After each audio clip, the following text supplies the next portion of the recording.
Hello, I'm Martin Sheen. You know, it's been 40 years since some concerned scientists started talking about environmental threats to our planet. Unfortunately, a number of those predictions are now becoming realities. The lack of fresh water in the normally arid parts of the world are now causing devastating famines as the world's 6 billion people stretch the Earth's capabilities. But some of the people who talked about these environmental threats are doing something about them. And I'd like you to see what they've done in the small East African nation of Eritrea, using pure seawater to grow food for people and animals, and through that effort put hundreds of developing world citizens to work.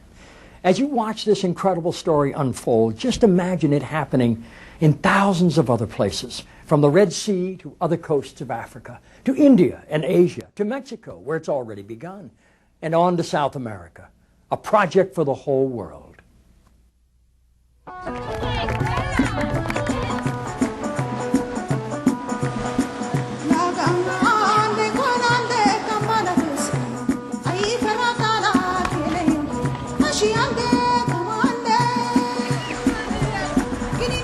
Right now, millions of people are not having access to enough food.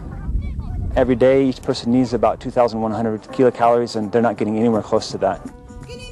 People say every 4 or 5 years there's going to be another serious drought. It's how Eritrea is able to handle the drought and respond to it that's going to matter.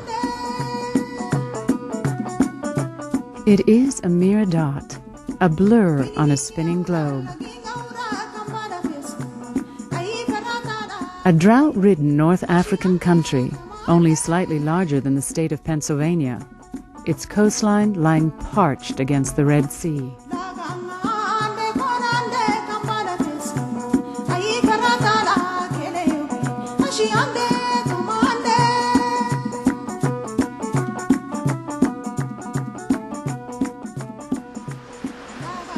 The coasts of Eritrea are the origin of human being. From these places, from these coasts, humanity emigrated all over the world. Everybody has his root in this place. Although its roots are ancient, Eritrea is the youngest nation on the African continent. Revolution has marred its history. A long, bitter war for independence has scarred its landscape. But there is a new revolution underway, one that has nothing to do with guns and tanks. It is a surging revolution, aimed at claiming freedom from the relentless drought that drains the nation's resources and saps the energy of its people. Hello there. How are you? All these beautiful young children depend on goat milk, camel milk, and they normally depend on a little bit of grain. They grow maize, corn, and another year you could see it growing here. This year, zero, nada, because of no rain. It is here on the Red Sea near the port city of Massawa that the war against drought is taking root. This new revolution has replaced guns and tanks with technology and human resolve. Seawater Farms Eritrea and the Desert Development Foundation have joined together with international investors and the government of Eritrea to establish the world's first commercial seawater farm. It has created jobs for over 400 Eritreans and also serves as a laboratory for marine biology students from the University of Asmara. It's been tough at times. Carl Hodges is the founding director. An atmospheric physicist and former director of the Environmental Research Lab at the University of Arizona, Hodges believes that growing seawater-loving plants in desert areas could have a profound effect on Eritrea's future.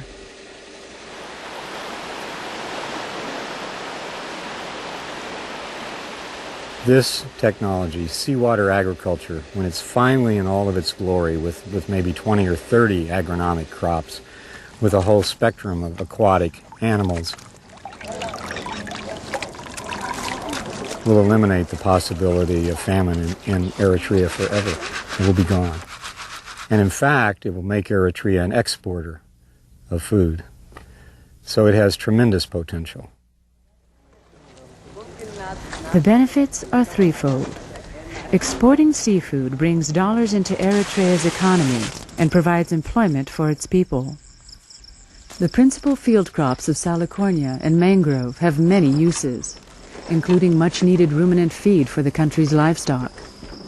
And the greening of any portion of the Earth's surface reduces global warming, believed by many to be a contributing factor to global drought. The Seawater farm was begun in 1998 with the dredging of a channel that allowed water to flow from the Red Sea, a saltwater river flowing upstream into the desert.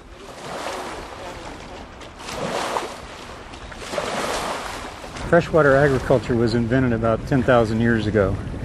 I mean, we could stay home and somebody else would grow our food. All of our culture's built on it. But now we've run out of fresh water. This is seawater. This is a river of seawater coming inland. The newly created 3-mile-long river meanders purposely through Seawater farms, first filling large tanks that anchor the farm shrimp operation. The water continues its route to enrich commercial fish ponds. Then, twice enhanced with nutrients from the shrimp and fish effluent, the river flows on to irrigate and fertilize agricultural crops. Eventually, many weeks or months later, having been biologically cleaned as it is filtered through the ground, the water makes its way back to the Red Sea. The goal of this shrimp farm is to produce an export crop for Eritrea so that they can sell this and bring foreign currency in. And at the time we're selling our shrimp in Europe, they've been sold in Paris and London, and we try to keep our cropping plans flexible so that we can provide different sizes of shrimp. This farm is a completely closed cycle in the sense that all the effluent from these shrimp ponds goes on to Salicornia farm and eventually to the wetlands and salt production. None of it ever goes back to the ocean. And as far as I know, it's the first farm that's ever been built like that and that addresses the contamination and pollution issue so successfully. Ponds of tilapia, a food fish being raised for the marketplace, are fertilized with water from the shrimp operation.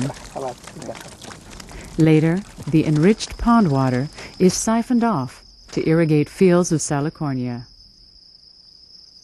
Salicornia is a halophyte, one of a family of plants that grows in pure, untreated seawater. This is a commercial scale farm right here, this Salicornia field. Salicornia is exciting because you have the green plant. When it's young, you can eat it like a vegetable. When you harvest the seed, which is about 20% of the total biomass, of that seed, 30% is a high-quality vegetable oil, like safflower oil, for cooking or salad dressing. And the meal, the 70% that's left behind, is as good as soybean meal. It's high protein. You can use it as a supplement to human food. You can use it in animal diets. It's truly an exciting plant. Salicornia also has commercial value in the strong composition building material that can be made from its dried husks. The concept is to cover every square inch of land, so we're maximizing the benefit of solar energy here. The input energy is representing money. In addition to being used for fodder, this ornamental halophyte is also used for cooling the climate in the local area. This ground cover is also very helpful in stabilizing the soil against wind erosion.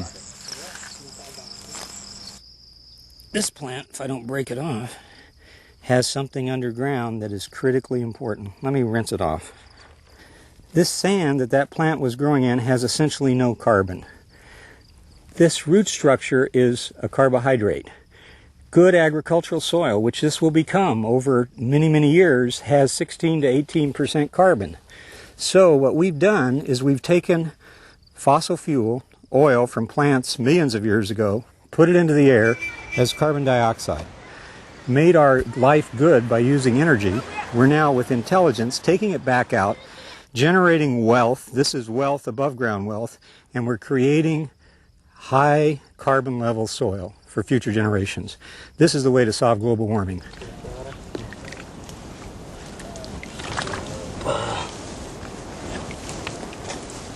If there's one area on the farm I hope everybody understands, it's this.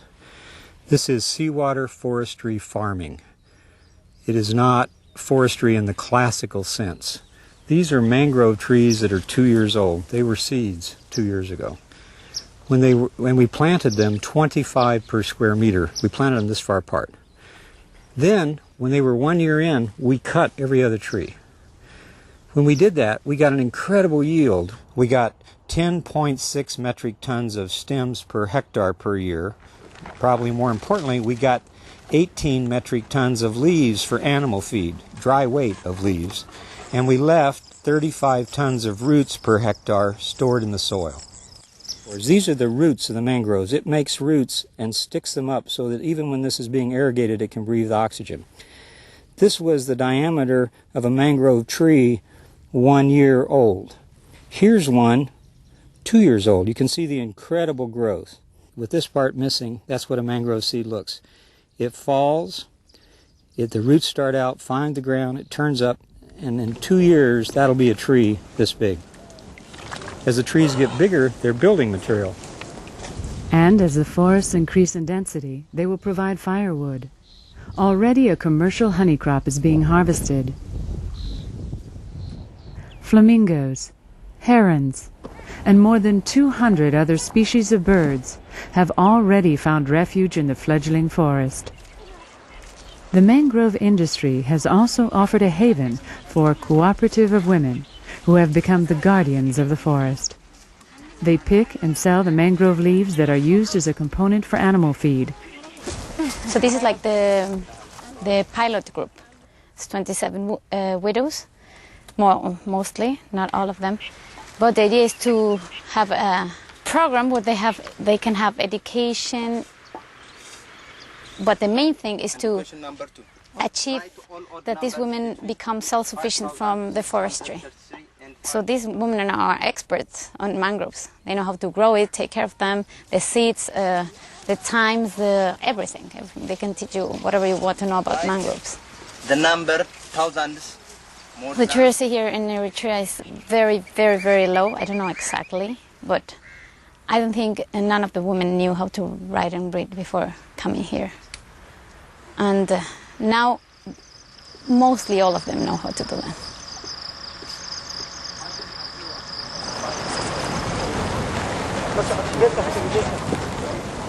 One of the greatest potentials here in Eritrea is livestock production.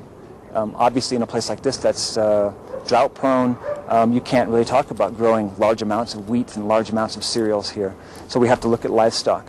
If we can develop this halophyte-based small ruminant feed, and we can grow animals here and we can feed them on basically seaweed, mangroves, that kind of thing, then that idea can be replicated up and down the Red Sea coast.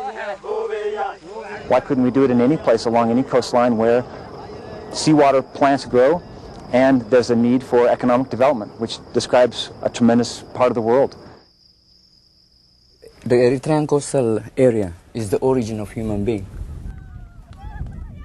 Human beings have their roots here, and I would like to see everybody coming here to see his roots. People from all over the world, the humanity. You know, it's also the roots of the second agricultural revolution. It started 10,000 years ago, because now we're using seawater. We're battling against human ignorance. We're battling against human greed. People that look at the developing world as a place to make money exclusively, not putting it in a broad enough context. We're battling against time. But basically, what we're doing is we're taking human intelligence, photosynthesis, putting them together correctly. When human intelligence built those tanks, the whole agenda of war was not the best use of human intelligence. If you're defending yourself, if you're fighting for independence, yes. Once you've got it, a much better use is to let all these remnants that you see around here, tanks laying in seawater, that will dissolve over the next 25 years. And those iron molecules will be in those mangrove trees. That's a much better use of human intelligence. and it's a much more thrilling and rewarding war to fight. Cycles of drought will continue in Eritrea, for drought is no stranger to the Horn of Africa. The seawater revolution that is greening the desert at Massawa could well be a matter of survival for this young nation. Yet, among some, there is an even greater vision stirring. There are 25,000 miles of coastal deserts around the world.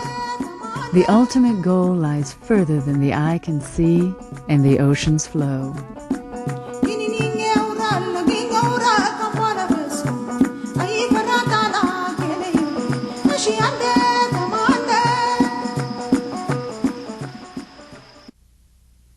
Just imagine converting much of the 25,000 miles of desert coastlines around the world to lush, productive green fields that feed millions. Imagine doing it in an environmentally enhancing way that absorbs enough carbon from the atmosphere to reverse global warming.